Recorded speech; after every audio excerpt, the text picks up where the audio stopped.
Hello po mga kababayan, si Dante Maravillas, Bicolano vlogger, broadcast journalist from Albay. Umuuso kanina mga kababayan si Secretary Larry Gadon na-interview ng mainstream media tungkol sa naging desisyon ng Supreme Court sa impeachment case laban kay Sara Duterte. Tinawag niya ang tuta ng mga Duterte yung Supreme Court. Ano? Sabi dito sa report ng Inquirer, ang Supreme Court ay tuta ng mga Duterte. Sabi ni Presidential Advisor for Poverty Alleviation, Larry Gadon.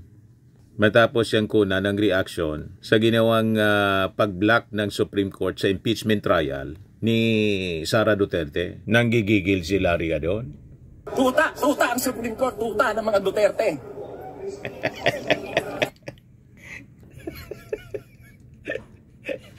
Grabe galit po niya, no? Sabagay, totoo naman yung sinabi niya, no, ni Larry Gadon. 12 kasi sa mga members ng Supreme Court, mga justices ng Supreme Court, lahat appointed, mga appointees po, lahat appointees ni Digong. Yan si Larry Gadon, no? Umuusok. The Supreme Court has lost its credibility. Wala nang kwenta yung Supreme Court na yan. Thank you. So, on a related question, how should the Senate react to this decision? Dapat huwag nila sundin because the Senate, the Congress are independent, co-equal body. Ay, paano ngayon yan? In the future, halimbawa may mag-file ng case against one justice of the Supreme Court. Sasabihin ngayon ng Supreme Court ang constitutional. Hindi na matutuloy. Wala na. No one will ever be impeached from now on. Tapos sasabihin nila, kasi daw maraming complaint, allowed lang once a year. Marami yung nag-file, pero iisa lang yung dinala sa plenary. And that what counts most, kung alon yung dinala sa plenary. Hindi naman, di sa susunod, pag may gusto palang magpa-impeach sa'yo, sasabihin mo lang sa mga kaibigan, oy, mga 10, 12 kayo, mag-file kayo ng iba-ibang kaso. Di wala na. Parang kamukha to ni, parang si Dennis Padilla to Katabi ni, ni Larry Gadon. To even out political scores.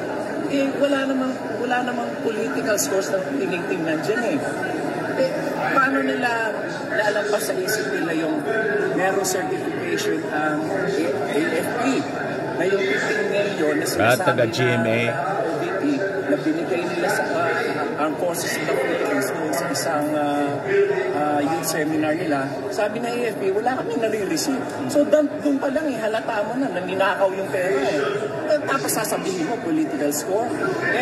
Paano na yung mga Mayor Grace Piatos na sinertify ng PSA that there are above 900 individuals in the list who are not existing.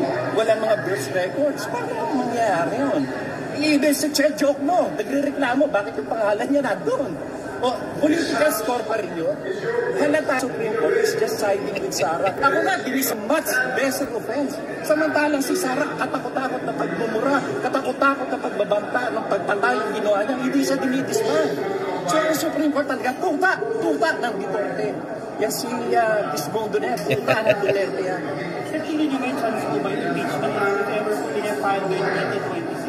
Well, hindi na natin malana dahil sobrang delay na yan Tsaka yung mga reasons nila like Sara daw was denied due process. Anong denied due process pinagsasabi nyo? Ilang beses nag-hearing dito? Ilang beses siya nag-appear?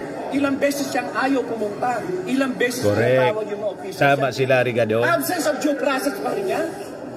Anong absence of due process? Pangalawa, yung kaso, hindi daw pwede tawid sa 19th Congress to 20th Congress. Anong dahilan? Iisang kaso lang naman yun.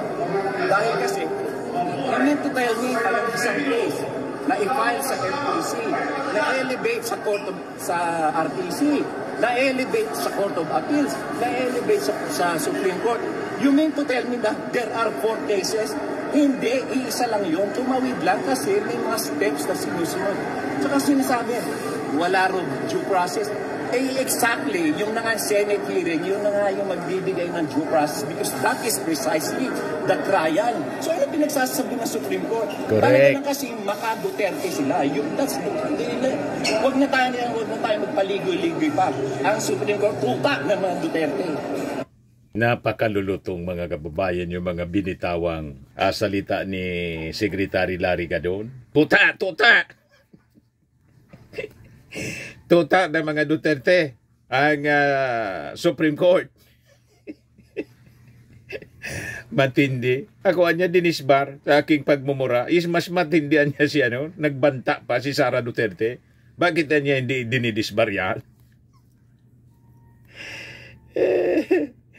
Nagbantang papatayin pa yung ating Pangulo. Si Lisa Marcos pagkatapos si Martin. Hindi man po nadidisbar si Sara Duterte. Talagang katakataka, mga kababayan. May punto si Larry Gadon. Sabi ng mga nag-react, August na lang sila, papalitan na rin. Sabi ni Alan Atanasio, kung sila ang boss, daanin yan sa EDSA. Sabi ni Milicia Hikage, tama po. Sabi ni Beth Esteban, yes po, Secretary Gadon. Nakakadismaya po. May next year pa. Sabi ni Annalisa Salem, tuta talaga, kailangan people power. Sabi ni Hogo Dictado, yun, may tama ka dyan, Attorney Larry Gadon. Absolutely, in respect to you. Sabi ni Tagoy, obvious naman, nanaig talaga kawalang iyaan sa panahon ngayon. Nakakarami kampo ng jablo na nagdaraya sa isip at puso ng mga tao, kaya maraming nalinlang. Sabi ni Jingjing, galit na galit siya to ni Larry. Sabi ni Aldwin Francisco, tama si Gadon, kitang-kita naman na may kasalanan si BP, binaliwala nila ang ebidensya. Sabi ni Paz Beredo, bayad na sila sa daming pera na nakurakot ng Duterte. Sabi ni Bonifacio Villero Martires, buwagin na yan na Supreme Court, hindi kayang ipagtanggol ang sambayan ng Pilipinas. Sa mga katiwalian, malinaw pa sa sikat ng araw. Sabi ni Rodolfo, ganyan talaga kung may involved na pera kasi kayang linukin ang pride. Yap, tama si Gadon, mabuhay ka, true, tama. Tama po kayo, I agree, mabuhay Secretary Gadon. Sabi ni Sarce Perez, batuin sila ng ulo ni Batorni para lumayas na silang lahat, pati nasa Senado. Walang mga kwenta, mahilig sila sa kaba ng bayan. Sabi ni Silvestre Pinasales, what do you expect with 13 Duterte appointees out of 15 justices? Sabi ni Julio Punay, baliw yata itong taong ito. Sabi kasi ni Mig Subiri kanina, kung hindi natin susundan itong utos ng Korte Suprema, para tayo mga unggoy sa gubat. Pari-parehas po ang term. Si Baste, tinatawag na unggoy si General Torre. Pero takot man siya sa tinatawag niyang unggoy. Kasi yung tinatawag niyang unggoy, sabi nang nabasa natin, gorilla pala. Napakalaki gorilla.